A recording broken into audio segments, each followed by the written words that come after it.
नमस्कार। अपन समाचार में स्वागत है। शुरू करी प्रधानमंत्री ओली के शपथ ग्रहण प्रसंग से। नेकपा एमाले के अध्यक्ष केपी शर्मा ओली प्रधानमंत्री के पद तथा गोपनीयता के शपथ ले लेने। संविधान के धारा 76 के उपधारा 3 अनुसार प्रधानमंत्री ओली शुक्र दिन पद तथा गोपनीयता के शपथ ले लेने। शीतल निवास में शुक्र दिन आयोजित विशेष कार्यक्रम में राष्ट्रपति विद्या भंडारी प्रधानमंत्री ओली के प्रधानमंत्री के पद तथा गोपनीयता के शपथ करौ लेने। संविधान के धारा 76 के उपधारा 3 बमोजिम संयुक्त सरकार गठन के लेल दल सब संग उपलब्ध कराओल गेल समय में कोनो भी दल के दाबी नहीं भेला बाद राष्ट्रपति संविधान के धारा 76 के उपधारा 3 बमोजिम संसद में रहल राजनीतिक दल सब में सबसे पैघ दल नेकपा एमाले के नेता के रूप में ओली के प्रधानमंत्री में नियुक्त केलनि। शर्मा ओली मुलुक र जनता प्रति पूर्ण वफादार रही सत्यनिष्ठापूर्वक प्रतिज्ञा गर्छु त्यो पर्दैन। ईश्वर देश र जनताको नाममा शपथ लिन्छु कि नेपालको राजकीय सत्ता र सार्वभौम सत्ता नेपाली जनतामा निहित रहेको नेपालको संविधान प्रति पूर्ण वफादार रहँदै। ऐसा पहिने बीतल 27 गते प्रधानमंत्री ओली प्रतिनिधि सभा में पेश भेल विश्वास के मत नहीं हासिल कर बाद राष्ट्रपति वैशाख 30 गते रात 9 बजे धरि संविधान के धारा 76 के उपधारा 2 बमोजिम संयुक्त सरकार गठन के लेल आह्वान केने छली। वही अवधि में दल सबके दाबी नहीं भेला बाद राष्ट्रपति प्रधानमंत्री ओलिए के प्रधानमंत्री में नियुक्त केलनि। आब ओली 30 दिन भीतर में संसद से विश्वास के मत लेबऽ के व्यवस्था है। एहि बीच प्रधानमंत्री ओली पुराने मंत्रिमंडल के निरंतरता देलनि। आइए उप प्रधानमंत्री, मंत्री आ राज्य मंत्री सब पद तथा गोपनीयता के शपथ लेलक।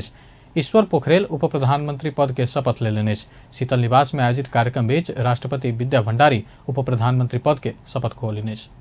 म ईश्वर पोखरेल मुलुक र जनता प्रति पूर्ण वफादार रही सत्यनिष्ठापूर्वक प्रतिज्ञा गर्छु। ईश्वर देश र जनताको नाममा शपथ लिन्छु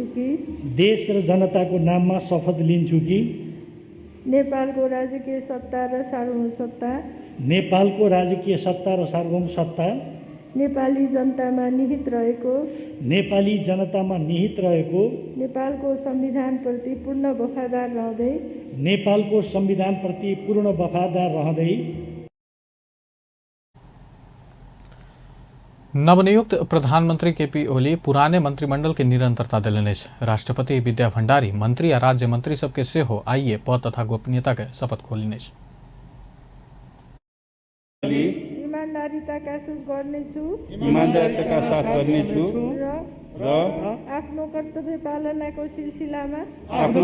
पालनाको सिलसिलामा आफूलाई जानकारीमा रहेको कुरा म पदमा बहाल रहँदा वा नरहँदा जुनसुकै अवस्थामा पनि प्रचलित कानुनको पालना गर्दा बाहेक अरू अवस्थामा कुनै किसिमबाट पनि प्रकट वा संकेत गर्ने छैन।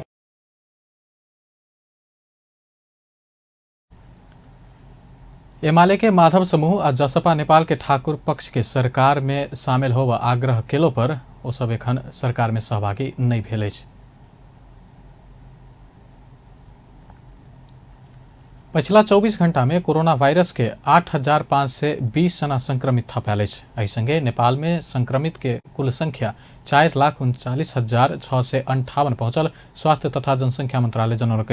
पिछला 24 घंटा में देश भर 20,948 जना के पीसीआर परीक्षण से 8,467 आ 530 जना के एंटीजन परीक्षण से 53 संक्रमित थपाल। एहि अवधि में थप 6,135 जना संक्रमण मुक्त भेल। नेपाल में एखन धरि 3,27,653 जना संक्रमण मुक्त भ चुकल। तहिना 203 जना के पिछला 24 घंटा में जान गेल। एखन धरि 4,669 जना कोविड-19 संक्रमण से जान गवा चुकल। देशभर एखन सक्रिय संक्रमित के संख्या 1,07,336 पहुंचल अछि। प्रदेश 2 में पिछला 24 घंटा में 487 गोटे में कोरोना वायरस संक्रमण देखल गेल अछि। स्वास्थ्य निर्देशनालय देने तथ्यांक अनुसार धनुषा में 135, परसा में 113, महोत्तरी में 82, रौथट में 45, सप्तरी में 39, बारा में 33, सिरहा में 31, सरलाही में 8 आ अन्य प्रदेश के 1 गोटे संक्रमित भेटल अछि। एहि संगे प्रदेश 2 में कोरोना के कुल संक्रमित संख्या 25,751 पहुंचल अछि। एहि संगे प्रदेश 2 में कोरोना से जान गंवाबय वाला के संख्या 277 पहुंचल अछि। तहिना 17,256 गोटे एखन धरि संक्रमण मुक्त भऽ चुकल अछि। प्रदेश 2 में एखन 8,218 सक्रिय संक्रमित अछि। सभामुख अग्निप्रसाद सापकोटा कोविशील्ड खोप के दोसर मात्रा लगौलनि अछि। संघीय संसद भवन नया बानेश्वर में पहुंच सभामुख सापकोटा कोविशील्ड के दोसर डोज लगौलनि अछि। संसद सचिवालय नया बानेश्वर स्थित संघीय संसद भवन के लोत्से हॉल में आई शुक्र दिन, शनि दिन आ रवि दिन के लेल खोप के दोसर डोज लगाबऽ के व्यवस्था मिलल अछि। शुक्र दिन के लेल प्रतिनिधि सभा के सभामुख, राष्ट्रीय सभा के अध्यक्ष, उपाध्यक्ष लगायत दुनू सदन के सांसद सब, पदाधिकारी सब के निजी सचिवालय के सब कर्मचारी लगायत खोप लगेबाक व्यवस्था मिलाओल गेल अछि। लोत्से हॉल में भेल खोप कार्यक्रम में सांसद सब, पदाधिकारी सबक निजी सचिवालय के कर्मचारी, सुरक्षाकर्मी लगायत कोविशील्ड के दोसर डोज लगौलक अछि। भोर 10 सँ साँझ 5 बजे धरि खोप लगेबाक सचिवालय जनौने छ। तहिना काल्हि शनि दिन संघीय संसद सचिवालय के संपूर्ण कर्मचारी सब, अंतर्राष्ट्रीय सम्मेलन केंद्र आ नया बानेश्वर में कार्यरत संपूर्ण कर्मचारी सबके आ रवि दिन स्वकीय सचिव लगायत सब कर्मचारी सब, मर्यादा पालक, सुरक्षा संग संबंधित सब कर्मचारी, संसदीय मामला के सब पत्रकार सबके दोसर डोज लगाओल जायत। पूर्व रानी कोमल शाह कोरोना मुक्त भेली अछि। नॉर्विक इंटरनेशनल हॉस्पिटल में उपचाररत पूर्व रानी शाह आ पूर्व अधिराज कुमारी प्रेरणा शाह शुक्र दिन 4 बजे डिस्चार्ज भेल अस्पताल जनौलक अछि। संक्रमण देखल गेल संगे 21 दिन पहिने नॉर्विक अस्पताल में पूर्व राजा ज्ञानेन्द्र शाह सहित 3 जना अस्पताल भर्ना भेल छल। पूर्व राजा ज्ञानेन्द्र शाह बैसाख 29 गते राति 8 बजे डिस्चार्ज भेल छलाह। प्रधानमंत्री केपी शर्मा ओली देश के राजनीति में जॉन्डिस के बीमार सब जकाँ पियर देखयवला प्रवृत्ति बेसी भऽ रहल बतौलनि अछि। शुक्र दिन सिंहदरबार में प्रधानमंत्री के पदभार ग्रहण केला बाद बैसल मंत्रिपरिषद के बैठक संबोधन करैत ओ विरोधी सबके सरकार के उचित प्रयास सबके भ्रमपूर्ण ढंग से प्रचार क जनता में अन्योल सृजना करऽ के काज भऽ रहल बतौलनि। ओ कोविड-19 संक्रमण के भयावह अवस्था में ओहि विरुद्ध लड़ाई में एकजुट होबऽ के समय सरकार के प्रयास सबके रोक क जनता में निराशा फैलाबऽ के काज भऽ रहल बतौलनि। ओ जॉन्डिस के बीमार जेना पियर देखऽ जकाँ सब में भ्रष्टाचार देखऽ के आ काज करऽ वाला संस्था आ व्यक्ति के हतोत्साहित करऽ के काज भऽ रहल बतौलनि। चाहे ती सरकारी हुन् वा निजी, यति बेला हामीमा सेवाको भावना सर्वाधिक आवश्यक छ। अघि पछि कहिल्यै भन्दा संकटका बेला मानवीय भावना, उदात्त भावना र सेवाको भावना बढी आवश्यक पर्छ। अघि पछि भन्दा संकटका बेला, महामारीका बेला एक अर्कामा सहयोगका हात बढाउने, स्वार्थी प्रवृत्ति भन्दा परोपकारी मनोवृत्तिलाई बढावा दिने, त्यस मार्गको अवलम्बन गर्ने कुराहरू आवश्यक छ। त्यस प्रभावलाई न्यूनीकरण गर्नका लागि र त्यसको प्रतिकूल असर पर्न नपाओस् भन्नका निम्ति सरकार सजग छ र विशेष रूपमा यी सबै कामहरूमा म राज्यका सम्पूर्ण साधन स्रोत सामर्थ्यको परिचालन गर्ने कुरामा कुनै कमी नआओस्, हामीमा कुनै शिथिलता आउनु हुँदैन। नेपाली कांग्रेस, नेकपा माओवादी केन्द्र आ जसपा के अध्यक्ष उपेन्द्र यादव प्रति कटाक्ष करैत प्रधानमंत्री ओली अपन सरकार बनाब नहीं सकला बाद देश में प्रतिगमन भेल देखयवला सब टिप्पणी केलनि। एहन किसिम के आलोचना के ओ देश में अस्थिरता चाहय वाला सब प्रयास कर रहल कुतर्क के संज्ञा दिलनि। अस्थिरता चाहने तत्व, मुलुकमा शान्ति देख्न नचाहने तत्व, लोकतान्त्रिक मूल्य मान्यता अनुसार संविधान र कानुन बमोजिम देश चल्ने कुरालाई अस्वीकार गरेर आफ्ना स्वार्थमा जिद्दी गर्ने तत्त्वहरू अहिले पनि देशमा प्रतिगमन भएको देख्छ। आफूले सरकार बनाउन नसक्नु प्रतिगमन, अर्कोले सरकार बनाउनु प्रतिगमन, यस्तो त्यो तथाकथित नकली क्रान्तिकारी चस्मा त्यसबाट सधैँ हेर्छन् र अहिले पनि जनतालाई भ्रममा पार्न खोजिरहेका छन्। मुलुकमा प्रतिगमन भएको छ, प्रतिगमनका विरुद्ध लड्न सबै एकजुट भएर लानु भनेर शान्ति स्थापना हुन नदिने, शान्ति कायम हुन नदिने, स्थिरता हुन नदिने, अस्थिरता र अशान्तिको एउटा बवण्डर खडा गर्न खोज्ने प्रयासमा केन्द्रित भएको छ। ओ कोविड-19 संक्रमित के उपचार में सरकार कोनो कमी होबन नहीं देत प्रतिबद्धता व्यक्त कलन। कोविड-19 नियंत्रण, रोकथाम तथा उपचार में सरकार प्रभावकारी कदम लेत आ आवश्यक पड़ला पर स्वास्थ्य सामग्री के साथ अग्रपंक्ति में रही उपचार सेवा करवला के प्रभावकारी ढंग से प्रोत्साहन सुविधा उपलब्ध करेबाक आश्वासन से दिलन। साथे सब नागरिक के यथाशीघ्र कोविड-19 विरुद्ध के खोप लगेबाक व्यवस्था सरकार जल्दी मिलाउत जानकारी दिलन। परोपकारी मनोवृत्तिलाई बढावा दिने, त्यस मार्गको अवलम्बन गर्ने कुराहरू आवश्यक छ।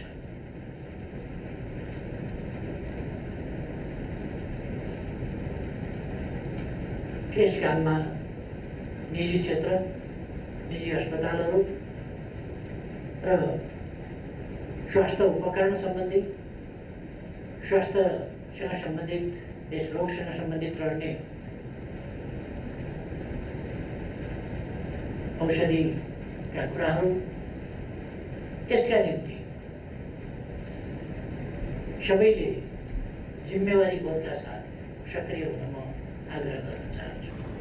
लिक्विड अक्सिजनको कमी पुरा गर्न देशभित्रका प्लान्टहरूलाई सम्पूर्ण क्षमतामा सञ्चालन गर्ने र देश बाहिरबाट पनि लिक्विड अक्सिजन सकेसम्म छिटो उपलब्ध गराउने ती प्रयासहरू प्रभावकारी ढङ्गले अगाडि बढाइएको छ र बढाइनेछ र यस सन्दर्भमा हाम्रा सरकारवाला सम्बन्धित निषेधाज्ञा के समय में उद्योग व्यवसाय या रोजगारी में पड़ल प्रभाव के संबोधन कर आ ओई के प्रतिकूल असर नहीं पड़ जका सरकार सजग रहल ओ बतौलनि। ओ कोविड नियंत्रण के लेल खरीद कयल गेल कोनो भी सामान में भ्रष्टाचार या अनुचित लाभ लेव चाहला पर दंडित कयल जात बतौलनि। ओ अपना देश आ जनता प्रति वफादार भ क काज करब, शपथ के सबके कार्यान्वयन के लेल सक्रिय प्रयास में आगा बढ़बाक प्रतिबद्धता जनौलनि। आई बैशाख शुक्ल तृतीया अर्थात अक्षय तृतीया जौ के सत्तू आ शरबत खाकर मनायल जा रहा है। एहि दिन भगवान विष्णु आ माँ लक्ष्मी के पूजा कर के साथे दान देला पर शुभ फल प्राप्त हेबाक धार्मिक विश्वास है। बैशाख तृतीया के दिन से त्रेता युग के शुरुआत भेल जन विश्वास है। एहि दिन भगवान परशुराम के जन्म भेल छलन। तही से आई के दिन के परशुराम जयंती के रूप में सेहो मनाओल जाइत अछि। यह दिन शिव पार्वती के विवाह भेल धार्मिक विश्वास है। राजा भागीरथ के तपस्या से गंगा जी यह अक्षय तृतीया के दिन पृथ्वी में आयल छली। एहि दिन के कयल जाय वाला स्नान, दान आ शुभ कर्म के विशेष महत्व के साथ देखल जाइत अछि। ज्योतिष शास्त्र के अनुसार अक्षय तृतीया के दिन सूर्य तथा चंद्रमा अपन उच्च राशि में रहैत अछि। तहि कारण एहि दिन पंचांग नहीं देखो क कोनो भी शुभ कार्य कयल जा सकैया। विवाह, गृह प्रवेश, पदभार ग्रहण, सुन खरीद, नया सामान खरीद, सवारी साधन खरीद, भूमि पूजा तथा नया व्यापार के लेल आइ के दिन उत्तम मानल जाइत अछि। भविष्य पुराण में सेहो आइ के दिन कयल जाय वाला दान अक्षय होबऽ के विश्वास कयल गेल अछि।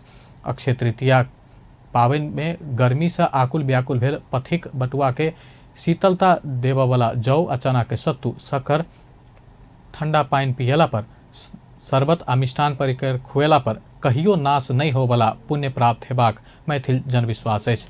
अक्षय तृतीया के दिन भगवान विष्णु के छठम अवतार के रूप में परशुराम के जन्म भेल छल। तहिसँ आइ के दिन के परशुराम जयंती कहल जाइत अछि। हनुमान जी जकाँ परशुराम के सेहो चिरंजीवी होबऽ के आशीर्वाद प्राप्त अछि। भगवान शिव के घोर तपस्या क प्रसन्न केला पर हिनका फरसा देल गेल छल। फरसा के परशु कहल जाइत अछि, तहिसँ हिनकर नाम परशुराम सँ प्रचलित अछि। आइ मुस्लिम धर्मावलंबी सबके महान पाबनि ईद उल फित्र मनायल जा रहल अछि। कोरोना महामारी के कारण एहि बेर के ईद प्रभावित भेल अछि। ईद के अवसर में प्रदेश 2 सरकार आइ सार्वजनिक विदा समेत देलक अछि। ईद उल फित्र के अवसर में मुख्यमंत्री लाल बाबू राउत शुभकामना संदेश जारी करैत प्रदेश भरि सार्वजनिक विदा देलनि अछि। कोरोना महामारी के दोसर लहर तीव्र गति में फैल रहल समय एहि वर्ष घरे में व्यवस्थित मापदंड पालन करैत पाबनि मनाबऽ ओ अपील कयलनि अछि। नेकपा एमाले के वरिष्ठ नेता माधव नेपाल पार्टी एकता के लेल अपना सब पुराने अड़ान में यथावत रहल बतौलनि अछि। पछिला समय पार्टी अध्यक्ष एवं प्रधानमंत्री केपी ओली संग छलफल में रहल नेता नेपाल अपन अड़ान में ओली सहमत भेला पर पार्टी के मोडेलिटी के विषय में निर्णय हैत बतौलनि। ओ 2075 जेठ 2 गते के अवस्था में पार्टी के घुरेबाक आ बीतल फागुन 28 के निर्णय फिरता करऽ के अपन सबक मांग रहल अध्यक्ष ओली सहमत भेल जानकारी देलनि। र जेठ 2 गतेको अवस्थामा हाम्रो यो बटम लाइन थियो। त्यसमा हाम्रो पार्टी अध्यक्ष र प्रधानमन्त्री केपी ओलीले त्यसमा चाहिँ सहमति हुनुभएको छ। पार्टी मोडालिटीको बारेमा छलफल गर्न पाए र कार्यक्रम बनाउनु भएको छ। त्यसमा पनि केही स्पष्टताहरूको अझै आवश्यकता पर्ला र त्यसको निम्ति हामी छलफल गर्छौँ। नेता भीम रावल देश के राजनीतिक दिशा परिवर्तन कैल जा रहल बतौलनि अछि। शुक्र दिन संघीय संसद भवन नया बानेश्वर में कोविड-19 विरुद्ध के खोप लगा बाहर आयल संचारकर्मी संग बातचीत करैत ओ आंतरिक व्यवस्थापन के दृष्टि से स्थिति किछ फेरबदल भेलो पर मूलभूत फेरबदल के अनुभूति होबऽ के लेल किछ मेहनत करऽ के आवश्यकता रहल बतौलनि। दलहरूको दृष्टिकोणबाट आफ्ना आन्तरिक व्यवस्थापनको दृष्टिकोणबाट अलिकति स्थितिमा फेरबदल भयो कि भन्ने मान्छेलाई लाग्न सक्दछ। तर त्यसमा मूलभूत फेरबदल भएर अब साँच्चीकै अलिकति हाम्रो अहिले जुन कोरोनाको यत्रो महामारी छ, अरू जनताका समस्याहरू छन्, राजनीति त्यतातिर केन्द्रित भएर अरू हाम्रो नेपालको संविधानले परिकल्पना गरेको कुरा, हामी जनताले परिकल्पना गरेको कुरा त्यसतर्फ अध्यक्ष ओली मनोमानी ढंग से पार्टी चलौने संविधान विपरीत प्रतिनिधि सभा विघटन का प्रतिगामी कदम लेने कहत विरोध में उतरल नेता नेपाल समूह ओली सरकार के विरुद्ध बन लागल संयुक्त सरकार गठन प्रक्रिया के सेहो मदद कर रहल छल। लेकिन संयुक्त सरकार गठन के लेल देल गेल समय संपन्न होबऽ लगला पर अध्यक्ष ओली आ नेता नेपाल बीच नाटकीय ढंग से सहमति भेल छल। जनता समाजवादी पार्टी के अध्यक्ष उपेंद्र यादव राजनीति के कोर्स करेक्शन होबऽ एखन थप विचलित भ रहल प्रतिक्रिया देलनि अछि। प्रधानमंत्री केपी शर्मा ओली विरुद्ध वैकल्पिक सरकार गठन के दिशा में आगा बढ़ल नेता यादव फेर से ओलीय प्रधानमंत्री बन के अवस्था एला से देश के राजनीति थप अनिश्चितता दिस धकेल गेल प्रतिक्रिया देलनि अछि। शुक्र दिन संघीय संसद भवन नया बानेश्वर में कोविड-19 विरुद्ध के खोप लगा बाहर आयल समय संचारकर्मी के प्रतिक्रिया दैत ओ अपना सब देश के सही रास्ता में आगा बढ़ाबऽ आ देश के राजनीति पार्टी सबके हाथ से बाहर नहीं जाओ कह का प्रयास में रहल बतौलनि अछि। मुलुकमा संघीय लोकतान्त्रिक गणतन्त्रमाथि ग्रहण लाग्ने र धरापमा पर्ने कार्यहरू चाहिँ के छन् हुँदै गएको छ। त्यसकारणले आउने दिनहरूमा फेरि आउने पुस्ताले भनौँ या भविष्यमा फेरि पनि चाहिँ के छ भने लोकतन्त्र धरापमा पर्ने र आउने पुस्ताले फेरि सङ्घर्ष गर्नुपर्ने हो कि भन्ने चाहिँ के छ भन्दाखेरि आशंकाहरू उत्पन्न भए। प्रधानमंत्री के अभिव्यक्ति संसद के भंग क देश के अनिश्चितता आ अन्योलता तरफ ल जेबाक किसिम के भेल ओ दावी केलनि अछि। नेकपा माओवादी केंद्र के अध्यक्ष पुष्पकमल दाहाल संविधान आ लोकतंत्र कमजोर कर के प्रवृत्ति संग संघर्ष जारी रहत बतौलनि अछि।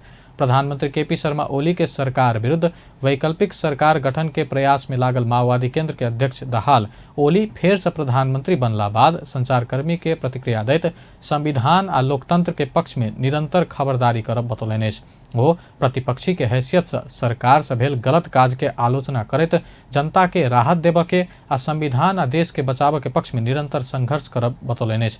सरकार गठन में नेकपा एमाले के नेपाल खनाल समूह से धोखा भेल कह जिज्ञासा में ओ एखन धोखा भेल कहिकर टिप्पणी कर नै चाहने प्रतिक्रिया दिले। आलोचना हुने हो संविधान अन्तर्गत हुने चुनावमा हाम्रो सहभागिता। धोका भन्ने शब्द त प्रयोग गर्न चाहन्न, किनभने तपाईँहरूले देख्नुभयो अहिले भर्खर पनि हामी कुरा गर्दैछौँ। अब उहाँहरूभित्र केही समस्या पक्कै पनि भए होलान्। उहाँहरू आफू पनि चाहिँ संविधान र लोकतन्त्रको पक्षमा सङ्घर्षमै हुनुभएको हुनाले अहिले नै धोका दिनुभयो भन्ने शब्द बढी हुन्छ भन्ने लागेको छ। म आशा गर्छु कि उहाँहरू सत्यको पक्षमा, लोकतन्त्रको पक्षमा, संविधानको पक्षमा उहाँहरू सङ्घर्ष अगाडि बढाउनुहुन्छ र हाम्रो एक ठाउँमा फेरि पनि भेट हुन्छ भन्ने म ठान्छु। ओ असंवैधानिक ढंग से हो वाला निर्वाचन के विरोध करब बतौलन। नेपाली कांग्रेसक वरिष्ठ नेता रामचंद्र पौडेल देश के राजनीति रहस्यमय रास्ता में धकेलल गेल टिप्पणी केलनि। प्रतिनिधि सभा में विश्वास के मत लेब नहीं सकल प्रधानमंत्री केपी ओली फेर से प्रधानमंत्री बनल अवस्था सृजना भेल कहत शंका उपजल बतौलनि। शुक्र दिन संघीय संसद नया बानेश्वर में संचारकर्मी के प्रतिक्रिया दैत ओ देश के राजनीति रहस्यमय रास्ता में आगा बढ़ल आ 100 के संख्या में शंका सब उबज रहल बतौलन। झन् रहस्यमय बाटोतिर जाँदैछ र धेरै संशयका कुराहरू छन्। अब यो पहिलो कुरा त यो संसदलाई फाल्ने प्रयत्न चाहिँ अझै पनि जारी छ। अब त्यो चाहिँ कसरी चाहिँ समाधान हुन्छ, संसदले पुरा आयु बाँच्न पाउँछ कि पाउँदैन, संविधानले बाँच्न पाउँछ कि पाउँदैन, होइन। अब जनताले बाँच्न पाउँछ कि पाउँदैन, यत्रो कोरोना छ, होइन। यो कोरोनाको बिचमा लगेर फेरि यहाँ यो तमासाहरू हुन थाल्यो भने, होइन, फेरि जनता नै बाँच्ने कुरा आउँछ। त्यसकारण जनता बाँच्ने कुराको पनि चिन्ता छ। ओ एखनो भी संसद विघटन कर के प्रयास जारी रहल दावी केलनि। बेस्ता अपन समाचार एखन लायत बा पल पल खबर तेज नजर देखित रही अपन टेलीविजन। नमस्कार।